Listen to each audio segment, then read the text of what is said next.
Hello everyone. Welcome back to Medicology nursing services. आप सभी साथियों का आपके अपने YouTube channel Medicology nursing services में स्वागत है।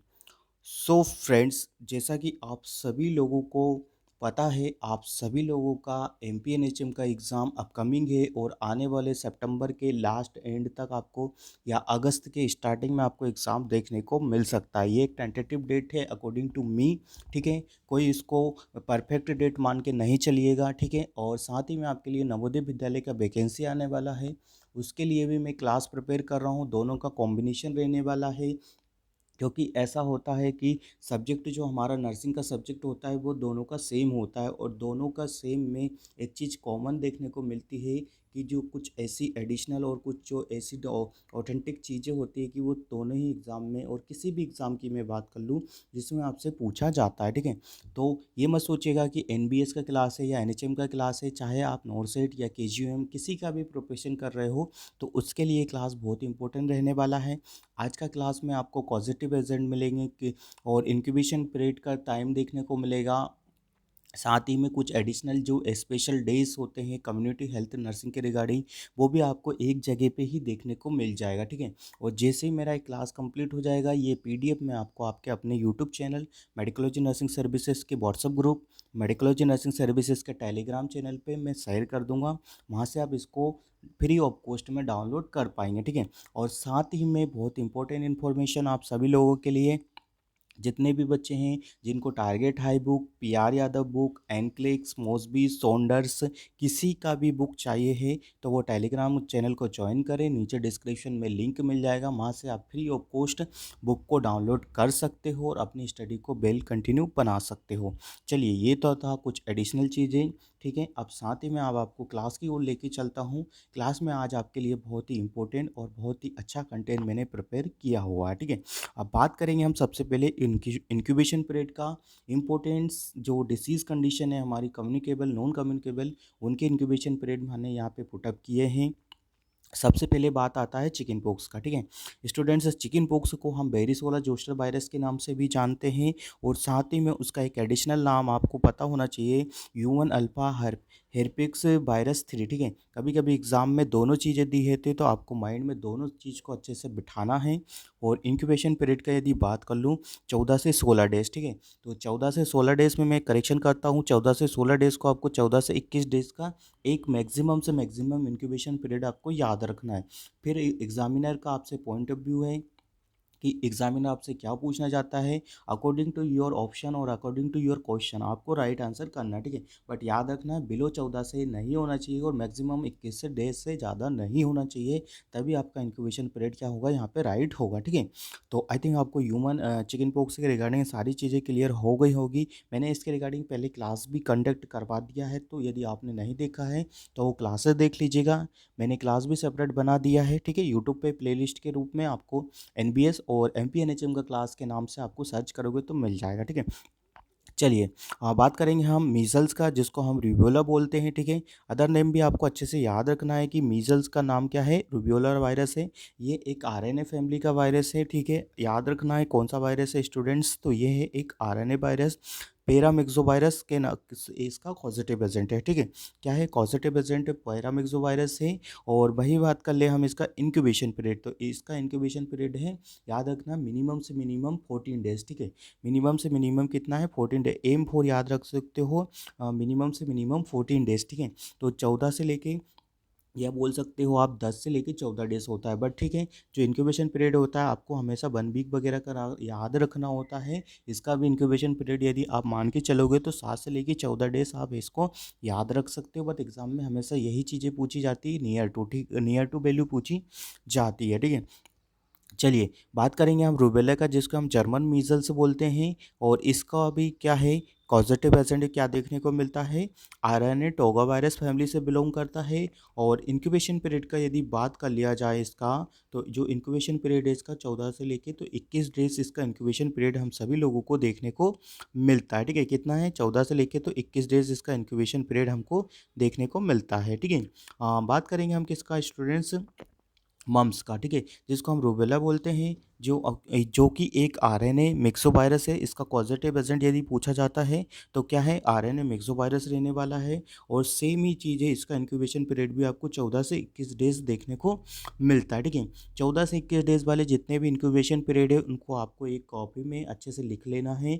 फिर उसको बाद में आपको लिखना है, या आप अपने अकॉर्डिंग इसको लिख सकते हो। जितना भी इंक्यूबेशन पीरियड होता है, क्या लिख सकते हो, असेंडिंग वैल्यू से लिख सकते हो या डिसेंडिंग वैल्यू से लिख सकते हो। ये आपके ऊपर है कि आपको किस तरीके से चीज़ें समझ में आती है, ठीक है। ज़रूरी नहीं है कि सामने वाला कोई अदर पर्सन है या आपके फ्रेंड्स है वो इस प्रकार से याद करते हो, आप भी उसी प्रकार से याद करो। नहीं, आप अपना खुद का कुछ मेमोनिक बनाइएगा। आपकी कुछ खुद की ही ट्रिक्स होगी जो आपको खुद के ही पॉइंट ऑफ व्यू से याद होगा, ठीक है। किसी का बनाया हुआ ट्रिक्स मत यूज़ करिएगा, खुद का ट्रिक्स यूज़ करिएगा तो आपके लिए काफ़ी एग्जाम में हेल्प मिल जाएगा, ठीक है। बात करेंगे हम इसका इन्फ्लुएंजा का, ठीक है, जिसको ऑर्थोमैक्सो वायरस भी बोलते हैं। और इसका इंक्यूबेशन पीरियड होता है 18 से लेके तो 72 हार्स, ठीक है। 18 से 72 हार्स होता है, that means you can cold ऐसा तो लेकर तो 2 टू लेके 3 डेज बोल सकते हैं, 1 से लेके तो 2 डेज इसको हम बोला जा सकता है, ठीक है। डिप्थीरिया का पॉजिटिव एजेंट क्या होता है स्टूडेंट्स, तो डिप्थीरिया। और साथ ही में एक चीज़ और आपको याद रखना है, इनके जो main clinical sign and symptoms होते हैं वो भी आपको अच्छे से याद रखना है, ठीक है। मेन जो क्लिनिकल साइन एंड सिम्टम्स होते हैं वो एग्जाम में सीधे ही पूछे जाते हैं, ठीक है। जैसे अब मैं बात करूँ डिप्थीरिया, ठीक है। डिप्थीरिया का पॉजिटिव एजेंट होता है कोनी बैक्टीरियम, ठीक है। आपको डिप्थीरिया याद नहीं रखना है, ठीक है, ओनली कोनी बैक्टीरियम याद रखना है क्योंकि ये तो एग्जाम में आपको आता ही है, ठीक है। इसका इंक्यूबेशन पीरियड यदि बात कर ले 2 से लेके तो 6 डेज तक हमको देखने को मिलता है। कितना देखने को मिलता है, 2 से लेके तो 6 दिन तक इसका इंक्यूबेशन पीरियड आप सभी लोगों को देखने को मिलता है। डिप्थीरिया के साथ में कुछ चीज़ें एडिशनल पैरामीटर्स आपको बता देते हैं। इसमें बुल नेक अपीयरेंस देखने को मिलता है, ठीक है। कौन सा देखने को मिलता है, बुल नेक अपीयरेंस देखने को मिलता है, ठीक है। इसका क्लासिकल साइन एंड सिम्टम्स है, ठीक है। इसमें सिक टेस्ट करते हैं, ठीक है, ये भी आपको ध्यान रखना है, ठीक है। ये कुछ एडिशनल पैरामीटर्स है ये जो कि एग्जाम में पूछी जाती है, ठीक है। तो आई थिंक यहाँ से आपकी चीज़ें क्लियर हो जाएंगी। बात करेंगे हम नेक्स्ट इम्पोर्टेंट डिसीज़ का, पर्टूटिस, ठीक है। पर्टूटिस जिसको बोला जाता है 100 डे कप फीवर बोलते हैं या काली खांसी बोलते हैं, या इसको हम बोलते हैं वूफिंग कफ, ठीक है। इसका भी पॉजिटिव एजेंट आपको क्या याद रखना है, बॉडी टेलर, ठीक है। आपको पीछे का इसका याद नहीं रखना है पर्टूटिस, क्योंकि ये तो आपको एग्जाम में ही देखने को मिलेगा, ठीक है। इंक्यूबेशन पीरियड का यदि बात कर लिया जाए स्टूडेंट्स तो 7 से लेके तो 14 डेज तक इसका इंक्यूबेशन पीरियड आपको देखने को मिलेगा, ठीक है। वूफिंग कफ होगा, जो पेशेंट होगा वो कंटिन्यूसली क्या करेगा, कफिंग करता रहेगा, ठीक है। बात करेंगे हम टिटनेस का, ठीक है। टिटनेस का पॉजिटिव एजेंट क्या देखने को मिलता है, क्लोस्ट्रीडियम टिटेनाई देखने को मिलता है, जो कि किस डेज का बात करूँ 6 से लेके तो 10 दिन तक देखने को मिलता है, ठीक है। कितना देखने को मिलता है, 6 से लेके 10 दिन तक देखने को मिलता है। ये एक इंक्यूबेशन पीरियड है टिटेनस का, ठीक है। बाकी यदि ईयर में भी कभी कभी इसका चला जाता है, ठीक है। अब बात करेंगे हम मेनिंजोकोकल मेनिंजाइटिस, ठीक है। किसका बात करेंगे, मेनिंजोकोकल मेनिंजाइटिस का, जिसको हम नेसेरिया मेनिंजाइटिस बोलते हैं, ठीक है। कॉजेटिव एजेंट आपको याद रखना है, ठीक है। इधर डिसीज कंडीशन दिया रखा है और इधर इसका कॉजेटिव एजेंट आपको मेंशन किया है, ठीक है। तो ताकि आपको इजी होता है पढ़ने के लिए, सारे ही पॉजिटिव एजेंट एक ही जगह होगा तो आपको याद करने में भी इजी हो जाएगा, ठीक है। इसका पॉजिटिव एजेंट 3 to 4 डेज देखने को मिलता है, ठीक है। एसएसआर का पॉजिटिव एजेंट क्या होता है, एसएसआर का पॉजिटिव वजन का होता है, कोरोना वायरस होता है, ठीक है, जो कि इंक्यूबेशन 3 to 5 डेज तक देखने को मिलता है, ठीक है। ट्यूबरकुलोसिस क्या होता है, तो ट्यूबरकुलोसिस को आपको अच्छे से पता है, टीबी हम जिसको बोलते हैं, ठीक है। और इसका पॉजिटिव एजेंट माइकोबैक्टीरियम ट्यूबरकुलोसिस देखने को मिलता है। आपको ओनली इसका पॉजिटिव एजेंट माइक्रोबैक्टीरियम को याद रखना है। ट्यूबरकुलोसिस तो आपको इसकी डिसीज कंडीशन में साथ में ऐड होके भी मिल जाएगा, ठीक है। इंक्यूबेशन पीरियड का बात कर ले, ईयर्स में देखने को मिल सकता है या 3 to 6 वीक्स में देखने को मिल सकता है, और ईयर्स में भी देखने को मिलता है, ठीक है। क्योंकि टीबी का ऐसा है कि ये सडनली आपको साइन एंड सिम्टम्स शो नहीं करते हैं, एक टाइम पीरियड के बाद आपको साइन एंड सिम्टम्स शो करते हैं, ठीक है। टीबी के रिगार्डिंग और क्या चीज़ें बात करी जाए, तो टीबी के रिगार्डिंग आपको बहुत सारी चीज़ों को ध्यान में रखना होता है। इसकी इसकी जितना भी क्या बोलते हैं ड्रग्स चलता है उसको भी अच्छे से ध्यान में रखना है, ठीक है। क्योंकि इसकी जो ड्रग्स होते हैं रिफाम्पिसिन में है तो इथाम्ब्यूटल होता है, स्ट्रेप्टोमाइसिन होता है, पायरोनिडामाइड होता है। इनके साइड इफेक्ट आपको बहुत सारी चीज़ों में देखने को मिलते हैं, ठीक है। तो जब भी आप कभी भी टीबी के लिए पढ़ रहे हो तो टीबी का जो ड्रग्स होता है स्टूडेंट, ठीक है, टीबी का जो ड्रग होता है वो आपको मेक श्योर अच्छे से याद होना है। किसी भी कॉम्पिटिटिव एग्जाम का बात कर लूँ तो एक ना एक क्वेश्चन पूछा जाता है, ठीक है। चार पांच जो ड्रग्स होता है इनके साइड इफेक्ट्स आपको याद रखना है, और इनका जो क्या बोलते हैं क्या कि क्या डिसीज़ कंडीशन करती है, क्या कॉम्प्लिकेशंस करता है, ठीक है। ये बैक्टीरियोस्टैटिक्स है, बैक्टीरियोसाइडल है, आपको ये चीज़ें भी याद रखना है, ठीक है। बात करेंगे हम नेक्स्ट इम्पोर्टेंट डिसीज़ कंडीशन का, पोलियोमाइलाइटिस। अब बात करेंगे हम पोलियोमाइलाइटिस का, ठीक है। पोलियोमाइलाइटिस का कॉजेटिव एजेंट क्या देखने को मिलेगा, तो पोलियोमाइलाइटिस का पॉजिटिव एजेंट पोलियो वायरस देखने को मिलता है। और इंक्यूबेशन पीरियड का यदि बात कर लिया जाए तो इंक्यूबेशन पीरियड होता है इसका 7 से लेके तो 14 डेज तक इसका इंक्यूबेशन पीरियड आप सभी लोगों को देखने को मिलता है। Hepatitis hepatitis A B C हम यहाँ पे पढ़ेंगे, ठीक है। तीनों का इंक्यूबेशन पीरियड आपको याद होना चाहिए स्टूडेंट्स, और तीनों का क्या है पॉजिटिव एजेंट भी आपको याद होना चाहिए, ठीक है। हेपेटाइटिस ए और ई होता है, ठीक है। सबसे पहले मैं बता दूं जो ई और ए होता है ये आपके किसकी वजह से होता है स्टूडेंट्स, तो जो ए और ई होता है आपका हेपेटाइटिस ए और ई, ठीक है। किसको किसकी कंडीशन या बात करूँ किसकी वजह से देखने को मिलता है, तो अनहाइजीनिक कंडीशन, जैसे बात करूँ मैं फीको फीको ओरल रूट से हमको हेपेटाइटिस ए और ई देखने को मिलता है, ठीक है। रूट्स का बात कर रहा हूँ, ठीक है। मेथड ऑफ द ट्रांसमिशन का बात कर ले तो फीको ओरल रूट्स की वजह से देखने को मिलता है। कंटामिनेटेड वाटर वगैरह या कंटामिनेटेड टॉयलेट वगैरह यूज़ करने से आपको दोनों टाइप के हेपेटाइटिस हो सकते हैं। बाकी यदि बात करूँ बी सी डी का, ठीक है, बी सी डी का अगर बात करूँ तो ये blood borne disease blood borne transfusion से फैलते हैं, ठीक है।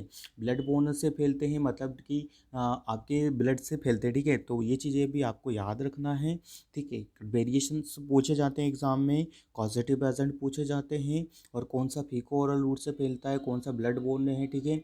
और पोस्ट कॉम्प्लिकेशन वाला कौन सा है ये भी चीज़ें आपको याद रखना है। और डिपेंडेंट कौन से वाला है, तो डिपेंडेंट आपका डी वाला है, ठीक है, याद रखना है, ठीक है। एडिशनल चीज़ें हैं आपको पता होना चाहिए। बात करेंगे हम हेपेटाइटिस ए का, जेको एंट्रोवायरस बोलते हैं, 70 पिको नर्वस वायरस बोलते हैं। 15 से लेके तो 45 दिन तक का इसका समय होता है, इंक्यूबेशन पीरियड होता है, ठीक है।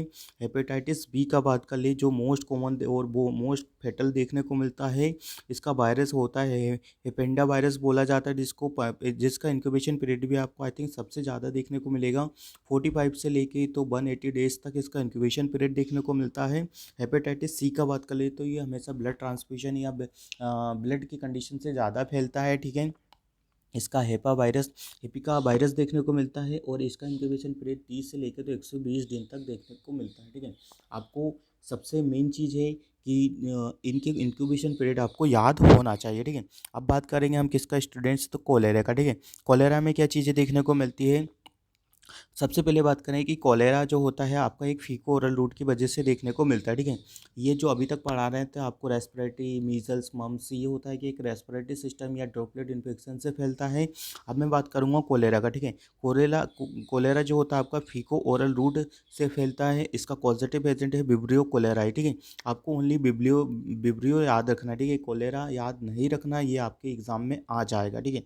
इंक्यूबेशन पीरियड होता है 1 से लेकर 2 दिन तक का, इसका इंक्यूबेशन पीरियड आप सभी लोगों को देखने को मिलता है, ठीक है। अब मैं बात कर लूँ आप सभी लोगों को, कोलेरा का जो होता है, कोलेरा एक बहुत ही फीको ओरल रूट कंडीशन है। कंटामिनेटेड वाटर वगैरह, कंटामिनेटेड फूड वगैरह, या कंटामिनेटेड आपका अनहाइजीनिक कंडीशन है उससे फैलता है, ठीक है। अब इसका सबसे पहले जो इम्पोर्टेंट चीज़ होती है इसमें आपको प्रोपोज डायरिया होता है, ठीक है। बहुत ज़्यादा डायरिया की कंडीशन हो जाती है, वाटर लाइक, जो आपने देखा होगा कि जो लोग क्या करते हैं कि आपके कपड़े वगैरह का वॉश करते हैं, वैसे उनके हैंड हो जाएंगे, वॉशर लाइक हैंड हो जाते हैं, ठीक है। और डे जो डायरिया होता है वो कितना टाइम होता है, 30 to 40 days, 40 time, sorry 30 to 40 times आपका डायरिया यहाँ पे देखने को मिलता है, पर डेज का मैं बात कर रहा हूँ। ठीक है, तो इस प्रकार की कंडीशंस हो जाती है। सबसे पहले आपको पेशेंट का क्या करना है, ओआरएस देना है, फ्लूइड मेंटेन करना है, क्योंकि पेशेंट का क्या होगा, डिहाइड्रेटेड हो जाएगा। क्लिनिकल साइन एंड सिम्टम्स का बात करूँ तो आप डिसीज़ कंडीशन के बेसिस पे क्लिनिकल साइन एंड सिम्टम्स को बहुत अच्छी तरीके से बना सकते हो। ठीक है, तो आई थिंक आप ये यहाँ से कोलेरा की डिसीज़ कंडीशन क्लियर हो गई होंगी। बात करेंगे हम टाइफाइड फीवर का। ठीक है, टाइफाइड फीवर मोस्ट कॉमन है, क्योंकि ये एक ऐसा टाइफाइड फीवर है जो कि आपको आए दिन देखने को मिलता है, किसी भी पेशेंट को हो जाता है। तो आई थिंक मेरे हिसाब से इसकी एग्ज़ाम में आने की प्रोबेबिलिटी बहुत ज़्यादा हो जाती है। टाइफाइड फीवर का बात कर लेते हैं। साल्मोना टाइफी इसका पॉजिटिव एजेंट है, आपको ओनली साल्मोना याद रखना। ठीक है, 10 से लेके तो 14 दिन तक इसका इंक्यूबेशन पीरियड होता है। और इसका यदि अब बात कर ली जाए तो इसमें आपको क्या देखने को मिलेगा स्टूडेंट्स, फीवर देखने को मिलता है। ठीक है, हाई ग्रेड फीवर वगैरह देखने को मिलेगा, जिसमें क्या होता है कि पेशेंट को मलेज वगैरह होगा, डिजीनेस होगा, ठीक है, फटीग होगा, थकान महसूस होती है। और क्या होगा कि इसमें कभी कभी आपको वॉमिटिंग और डायरिया के साइन एंड सिम्टम्स भी देखने को मिलते हैं। ठीक है, और टाइफाइड का जो पॉजिटिव एजेंट होता है, जो साल्मोना टाइफी होता है, वो आपके स्मॉल इंटेस्टाइन में होता है। ठीक है, ये भी याद रखना, एज फॉर स्मॉल इंटेस्टाइन भी याद रख सकते हो। और साथ ही में बात करूँ कि इसका जो पॉजिटिव एजेंट हो गया है, इसका ड्रग ऑफ चॉइस का बात कर लूँ, जो रिसेंटली इसका सभी का जो ड्रग ऑफ चॉइस है, डीओसी इसका ड्रग ऑफ चॉइस है सेप्ट्रेक्सोन। ठीक है, इसका सेप्ट्रेक्सोन इसका ड्रग ऑफ चॉइस अभी रिसेंटली चल रहा है। ठीक है, तो आई थिंक आपको यहाँ से चीज़ें क्लियर हो गई होगी। अब बात करेंगे हम किसका, स्टेफाइलोकोकस फूड पॉइजनिंग का। ठीक है, किसका बात करेंगे, स्टेफाइलोकोकस फूड पॉइजनिंग का। जो इसका पॉजिटिव एजेंट क्या देखने को मिलता है स्टूडेंट्स, तो इसका पॉजिटिव एजेंट आपको स्टेफाइलोकोकस ओरियस देखने को मिलेगा, जो कि इंक्यूबेशन पीरियड यदि पूछा जाता है तो 1 से लेके तो 6 घंटे तक इसका इंक्यूबेशन पीरियड आप सभी लोगों को देखने को मिलता है। तो यहाँ पे आपका स्टेफाइलोकोकस फूड पॉइजनिंग का यहाँ पे क्लियर हो गया होगा। अब बात करेंगे हम एस्कैरियासिस का। एस्कैरियासिस में क्या देखने को मिलता है, एस्कैरियासिस लंबोरिडाइस इसका पॉजिटिव एजेंट है। अकॉर्डिंग टू बात करूं मैं, इंक्यूबेशन पीरियड कितना होता है, तो आपका इंक्यूबेशन पीरियड 2 मंथ तक चला जाता है। ठीक है, अब बात करेंगे हम आप किसका बात करेंगे, हुकबोन का। ठीक है, अब जो भी ये आपके देखने को मिलते हैं, आपको पैरासाइट वगैरह हुकबोन जैसे डिसीज कंडीशन देखने को मिलती है। अब बात करेंगे हम किसका बात करेंगे, जो हुकबोन है एनसाइक्लोमोटोसिस में देखने को मिलता है। ए डोडो नाली इसका पॉजिटिव एजेंट देखने को मिलेगा, और इसका जो बीक्स में बात करूँ, 5 वीक्स और 9 मंथ में देखने को मिलेगा। ठीक है, अब बात करेंगे हम किसका, पैरासाइट, जैसे मैंने बताया था मलेरिया। ठीक है, मलेरिया बोला जाता है। ठीक है, प्लाज्मो इसमें 4 तरीके की स्पेसीज देखने को मिलती है। सबसे पहले बात करेंगे हम मलेरिया का, प्लाज्मोडियम बाइवेक्स। ठीक है, इसका जो इंक्यूबेशन पीरियड होगा, आपको 8 से लेके तो 17 दिन तक आपका इंक्यूबेशन पीरियड देखने को मिलेगा। प्लाज्मोडियम फैल्सिपेरम होता है, जो कि मोस्ट फेटल होता है। ठीक है, इसका 9 से 14 दिन तक देखने को मिलेगा। और प्लाज्मोडियम मलेरियाई होता है, जिसका इंक्यूबेशन पीरियड आपको 18 से लेकर तो 40 दिन तक देखने को मिलता है।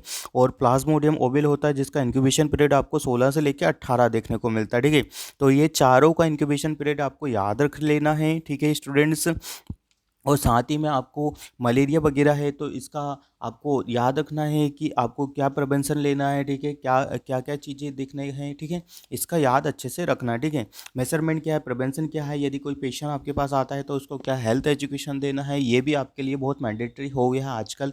ठीक है, क्योंकि यदि देखो, यदि आप एनएचएम का एग्ज़ाम दे रहे हो, तो यदि आपका कम्युनिटी पीएससी वगैरह में पोस्टिंग लगा है, ठीक है, क्योंकि न्यू सिलेबस यही कहता है कि आपका जो पोस्टिंग होगा वो सीएससी पीएससी पे होगा। ठीक है, वहाँ पे बहुत रूरल टाइप के जो भी पेशेंट्स आते हैं वहाँ पे आएंगे। और यदि आप एनबीएस में भी काम करने जाओगे तो वहाँ पे भी आपको बच्चों को इस प्रकार के हेल्थ एजुकेशन तो देना ही पड़ेगा।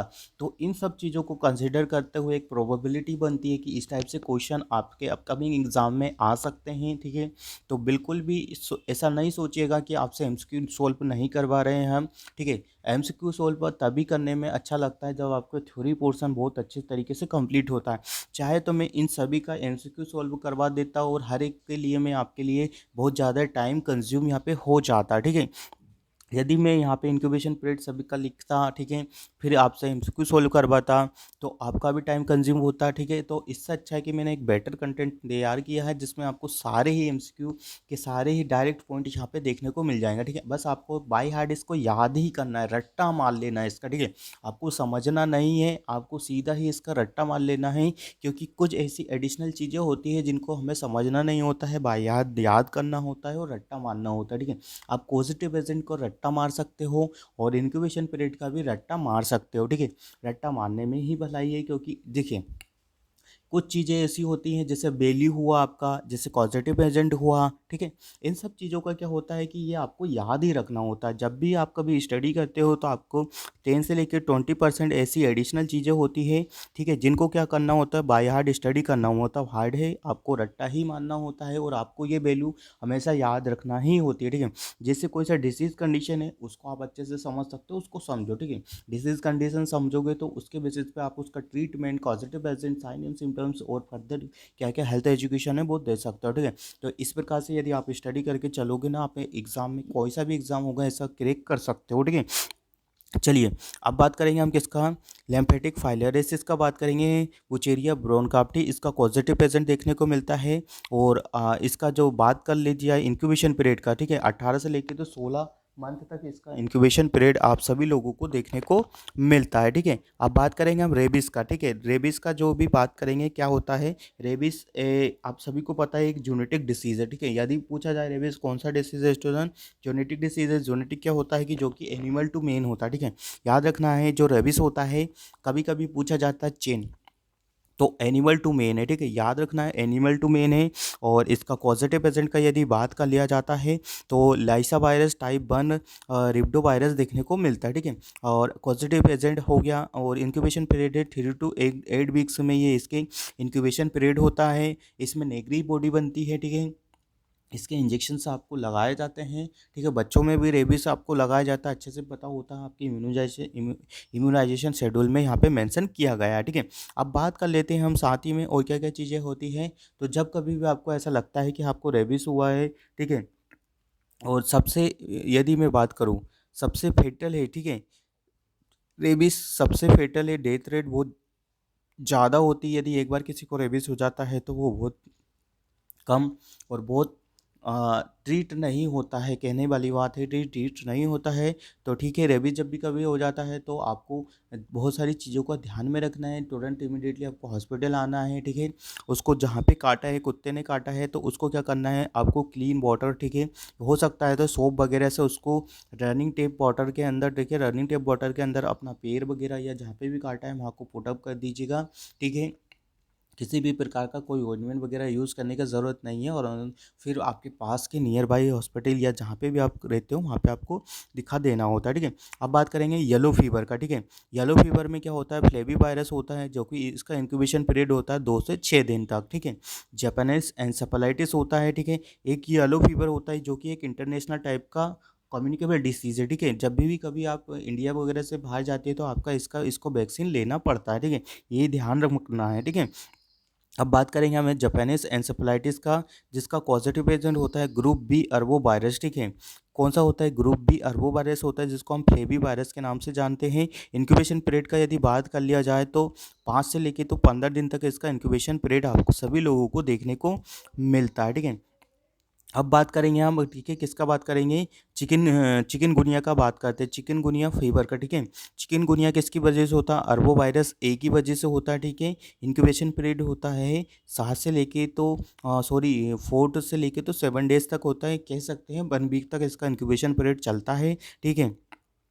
लेप्टोस्पायरोसिस होता है, लेप्टोस्पायरोसिस की कंडीशन से देखने को मिलता है। और इंक्यूबेशन पीरियड आप सभी लोगों को 10 से लेकर तो 20 तक देखने को मिलता है, ठीक है। अब बात करेंगे हम किसका स्टूडेंट्स, जो कि मोस्ट इंपॉर्टेंट चीज़ है, आपको स्क्रब टाइपस देखने को मिलता है, क्यू फीवर देखने को मिलता है, ठीक है, या यर्सीनिया पेस्टिस देखने को मिलता है, ठीक है। इसका इंक्यूबेशन पीरियड कौन सा होता है, यदि इसका इंक्यूबेशन पीरियड का बात कर लिया जाए तो 2 से 7 दिन तक होता है, 1 से 3 दिन तक होता है, 2 से और 2 to 7 डेज होता है, ठीक है। सेप्टेमिक होता है, न्यूमोनिक होता है, बूबोमिक होता है, ठीक है।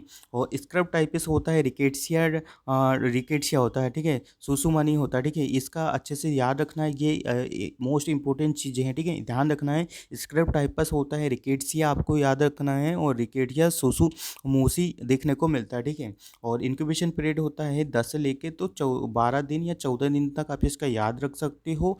बहुत इंपॉर्टेंट चीज़ें हैं। और क्यू फीवर होता है, कॉक्सिला बोर्नेटी होता है, जिसका इंक्यूबेशन पीरियड 2 से 3 वीक्स तक देखने को मिलता है, ठीक है। तो स्टूडेंट्स, टाइम की कंज्यूम और समय का थोड़ा हमारे पास कमी है। इसकी वजह से हम आपका क्लास यहीं यहाँ पे अभी आज की डेट का जो क्लास है यहीं पे एंड करते हैं।